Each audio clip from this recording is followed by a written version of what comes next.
হ্যাঁ আজকে আঙ্গুলি কি বলাই ভাই? আজকে ইংরেজি বলি, ইংরেজি বেশি একটা পাই না। তোমরা ইংরেজি পড়বা? সব বনাস করে আসছে পুলাহাংগুলো দয়া করে মাইঙ্গের চিবাত ফালাই দিছে। আচ্ছা যাই হোক, এই ইঞ্জিনিয়ারের ছেলে তুমি বলো তো স্ট্যান্ড আপ অর্থ কি? খালি তেন্দ্রাপত্র দালানো। কি হইলো এটা? আচ্ছা যাচাই করি, পুলিশ অফিসারের পোলায় জিজ্ঞাসা করি। পুলিশ অফিসারের ছেলে তুমি বলো তো এর অর্থ কি? হ্যাঁ স্ট্যান্ড আপ হইতাছে বইয়া থা। কি একটা রাইজালাত পড়লাম। ইঞ্জিনিয়ারের ছেলে কইতাছে দাঁড়িয়ে থাকা, আবার পুলিশ অফিসারের ছেলে কইতাছে বসে থাকা। তার মানে এটা দাঁড়িয়ে থাকাও না, বসে থাকাও না। তোমাদেরটা হয় নাই? হ্যাঁ তাহলে কি হইব? স্ট্যান্ড আপ অর্থ হচ্ছে এটা বসে থাকাও না, দাঁড়িয়ে থাকাও না, এটা হবে মদ্দার মধ্যে আটকে থাকা।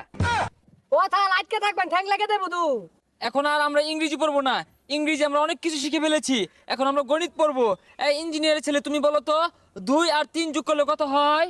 হ্যাঁ 2 আর 3 5 হইব। আচ্ছা ইঞ্জিনিয়ারের পোলা কইলো 5 হইব। ও হন হুনি পুলিশ অফিসারের পোলা কি তুমি বলো তো 3 আর 2 3 কি ব্যাপার? ইঞ্জিনিয়ারের পোলা কয় একটা, পুলিশ অফিসারের পোলা কয় আরেকটা। এরা তো দুজনই সঠিক, তার মানে এটাও মধ্যে মধ্যে হইব। তোমাদেরটা হয় নাই? 3 আর 2 যোগ করলে 4 হবে। তাহলে আনে পলে হেল পাই না, আনে দেখালি ভুল 3 আর 2 5 হইব।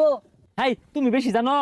ইঞ্জিনিয়ারের পোলা কইছে এটা অর্ধেক সঠিক, এই পুলিশ অফিসারের পোলা কইছে এটা অর্ধেক সঠিক। দুইজনের মিললা ফলাফলটা মধ্যে মধ্যে আয়ে। তোমার বাপ তো দোকানদারি হরে।